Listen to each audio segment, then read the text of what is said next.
Hi students, आपका स्वागत है परमार क्लासेस फॉर साइंस में। और बच्चों, वो दिन आ चुका है जब हमारे बोर्ड के एग्ज़ाम कल से स्टार्ट होंगे और पहला ही पेपर फिजिक्स का है। तो उसके लिए बच्चों मैंने और प्रश्नों को सॉर्ट किया है लास्ट में, क्योंकि अब ज़्यादा टाइम बचा नहीं है, 12-15 घंटे बचे हैं। तो मैंने इससे पहले आपके लिए इम्पोर्टेंट क्वेश्चंस की वीडियो बनाई है। उसमें 35-40 प्रश्न हैं, शायद 30-35 कुछ होंगे। वो सभी प्रश्न इंपॉर्टेंट हैं। अगर वो प्रश्न नहीं कर पाए तो मैंने और शॉर्ट लिस्ट किए हैं करीबन 12 क्वेश्चन।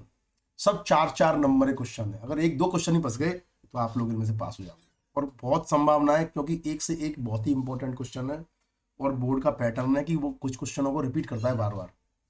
तो मुझे पूरी उम्मीद है कि इनमें से कोई ना कोई क्वेश्चन आएगा। तो जाने से पहले बच्चों, आप लोग एक बार इनको देख लीजिए। मेरी शुभकामना आपके साथ में। और दूसरा ये कि जैसे ही पेपर छूटेगा तो 12 बजे हम बिल्कुल लाइव आ जाएंगे और पूरा पेपर लाइव सॉल्व कराएंगे आपको फिजिक्स का। तो चैनल में बने रहिए। जैसे ही पेपर दे के आए आपको क्लास लाइव मिलेगी और पूरा पेपर सॉल्व कराएंगे। फिजिक्स का ही नहीं, chemistry, biology, math, English, Hindi, सभी के पेपर आपको ऑनलाइन सॉल्व कराए जाएंगे। ठीक है बच्चों। तो हम देखते हैं कि अगर हम पहले पार्ट में आकर देखते हैं तो सबसे पहला क्वेश्चन तो मेरे दिमाग में यही आ रहा है इस साल आने के लिए। इसकी संभावना बहुत ज्यादा है कि विद्युत द्विध्रुव किसे कहते हैं, और विद्युत द्विध्रुव के कारण अक्षीय रेखा पर स्थित किसी बिंदु पर विद्युत क्षेत्र का व्यंजक प्राप्त कीजिए, आवश्यक चित्र बनाइए। आपको नंबर 1 पे सीओ करना है। मैंने पहले पार्ट में से 3 क्वेश्चन लगाए हैं क्रम से, पहले नंबर पे, दूसरे नंबर पे यही लगाने हैं।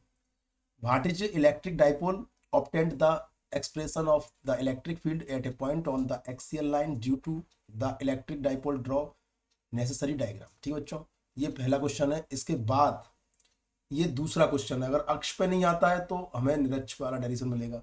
विद्युत द्विध्रुव आघूर्ण की परिभाषा लिखिए और एक विद्युत द्विध्रुव की निरक्ष पर विद्युत क्षेत्र की तीव्रता ज्ञात करने का व्यंजक व्युत्पन्न कीजिए। Right definition of electric dipole movement, derive an expression to find electric field intensity at a point on equatorial line of an electric dipole, draw necessary diagram। ठीक है। अगर ये दोनों नहीं है तो तीसरे नंबर पर फिर आपको ये क्वेश्चन मिलेगा। अगर उसने गाउस के नियम में से फिर दिया तो इस साल आने की संभावना है तार की। स्थिर विद्युत की में गाउस का नियम लिखिए। अनंत लंबाई के एक समान आवेशित सीधे तार के कारण विद्युत क्षेत्र का व्यंजक व्युत्पन्न कीजिए, आवश्यक चित्र बनाइए।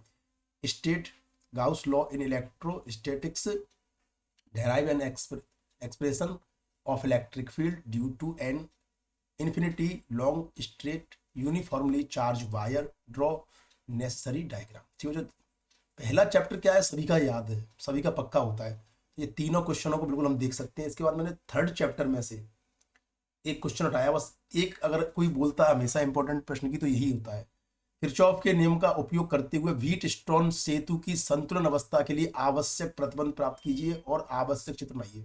मतलब ये वाला डायरेक्शन है पी बटा Q upon Q is equal to R upon S. ये वाला डायरेक्शन करना है। Obtain necessary condition for balancing state of Wheatstone bridge by using Kirchhoff's law, draw necessary circuit diagram. ठीक, इसके बाद फोर्थ चैप्टर है, उसमें से मैंने 2 क्वेश्चन उठाए हैं। ठीक है, फोर्थ चैप्टर में से। तो बायो सेवर्ट नियम का सूत्र सदिश रूप में लिखिए। किसी धारावाही वृत्ताकार पास के अक्ष पर चुंबकीय क्षेत्र का व्यंजक प्राप्त कीजिए। ये वाला जो है ना, वृत्ताकार पास वाला, ये वाला, ये कॉइल की रेडियस आर है, एक्स दूरी पर चुंबकीय क्षेत्र निकालते हैं तो बी बराबर mu naught N I R square upon 2, कोष्टक में लिखते हैं अपन R square plus X square की घात 3/2। ये वाला डायरेक्शन मुझे बहुत इंपॉर्टेंट है। Right the formula of Biot-Savart's law in vector form, obtained an expression of magnetic field on the axis of a current carrying circular loop, draw necessary diagram। इसके बाद है एम्पियर का परपतीय नियम गणितीय रूप में लिखिए। किसी लंबी धारावाही प्रणालिका के अक्ष पर चुंबकीय क्षेत्र का व्यंजक व्युत्पन्न कीजिए, आवश्यक चित्र बनाइए। Write ampere circuital law in mathematical form, derive an expression of magnetic field at the axis of a current carrying long solenoid, draw necessary diagram। तो ये फोर्थ चैप्टर में 2 क्वेश्चन मैंने सिलेक्ट करे हैं।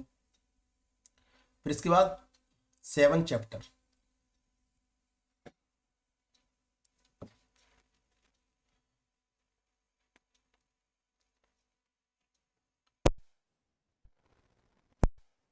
7 चैप्टर में से भी 2 क्वेश्चनों को जो मैंने सेलेक्ट किया है। क्वेश्चन नंबर 7 है, प्रत्यावर्ती वोल्टता स्रोत से जुड़ी एक श्रेणी आरएलसी परपथ में के लिए सदिश चित्र फेजर चित्र बनाते हुए परपथ की प्रतिबाधा का व्यंजक प्राप्त कीजिए। Draw vector diagram phasor diagram for a series RLC circuit which is connected with an alternating voltage source and determine the expression for impedance of the circuit।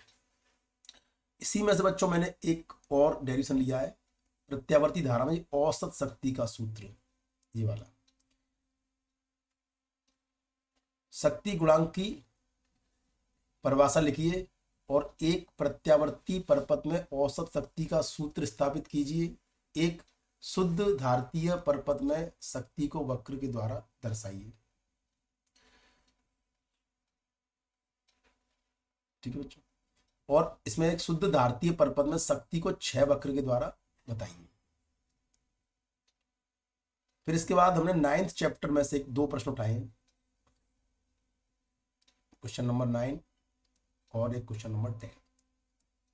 9 वाला क्वेश्चन यह है कि प्रकाश के अपवर्तन को परिभाषित कीजिए। किसी वक्रीय गोलीय पृष्ठ से अपवर्तन हेतु बिंब तथा प्रतिबिंब की दूरी, माध्यम के अपवर्तनांक तथा वक्रता त्रिज्या के पदों में संबंध n2/b - n1/u बराबर n2 - n1/r की स्थापना कीजिए। आवश्यक चित्र बनाइए। Define refraction of light for the refraction from the curved spherical surface. Stabilise the relation n2/b - n1/u बराबर n2 - n1/r in term of object and image, distance, refractive index of the medium and radius of curvature draw necessary ray diagram। ठीक है, और अगला है prism वाला derivation है। इसमें यह क्वेश्चन भी अच्छा है। पूर्ण आंतरिक परावर्तन को परिभाषित कीजिए। इसके लिए 2 शर्त लिखिए। एक प्रिज्म के विचलन कोण डेल्टा एवं आपतन कोण आई के मध्य ग्राफ कीजिए। यदि प्रिज्म कोण ए बराबर ए हो तो म्यू, मतलब पहले कहीं जगह म्यू बोल देते हैं, कहीं इसको एन बोल देते हैं। ठीक है, sine A plus delta m/2 upon sine a/2 संबंध को स्थापित कीजिए। इसके बाद क्वेश्चन नंबर 11, हाइड्रोजन परमाणु के लिए नील्स बोर की 2 अभिग्रहता लिखिए। 3 अभिग्रहता है बच्चों, तीनों याद कीजिए, लेकिन 2 पूछी गई कई बार, तो मैं तो तीनों याद करनी है। Right Niels Bohr any 2 postulates for hydrogen atom. इसके बाद मैंने 13 चैप्टर में से एक क्वेश्चन को सिलेक्ट किया है। 12th में से और 13 में से एक क्वेश्चन सेलेक्ट किए मैंने। रदरफोर्ड सोडी का रेडियो एक्टिव 6 का नियम लिखिए तथा संबंधित समीकरण को व्युत्पन्न कीजिए। रेडियो एक्टिव तत्व का 6 वक्र बनाइए। किसी रेडियो एक्टिव तत्व की अर्धायु काल एवं माध्यायु काल का अनुपात लिखिए। तो इसमें मेन तो एक रदरफोर्ड सोडी का नियम है और 6 समीकरण की उत्पत्ति, ये वाला डेरिवेशन है n बराबर n0 e⁻⁻ t। Write Rutherford Soddy law of radioactive decay and derive the relation equation, draw exponential decay curve of a radioactive substance। तो बच्चों ये लास्ट में शॉर्ट लिस्टेड किए गए हैं 12 क्वेश्चन, और इनमें से बच्चों जरूर कोई ना कोई प्रश्न तो आपको बोर्ड में मिलेगा। ठीक है, ये तो आपको करने ही है एंड टाइम पर। ये क्वेश्चनों को आप देख सकते हैं क्योंकि अपने पास टाइम नहीं है। अगर आपने पहले वीडियो देखी है तो फिर उसमें तो 30-35 प्रश्न थे, उनमें से तो पसने ही पसने हैं, लेकिन उनमें से भी बेहतरीन क्वेश्चन है, तो इनमें से ही बच्चों क्वेश्चन फंसेंगे। ठीक है बच्चों, तो तैयारी कीजिए इन क्वेश्चनों की। तब तक के लिए धन्यवाद।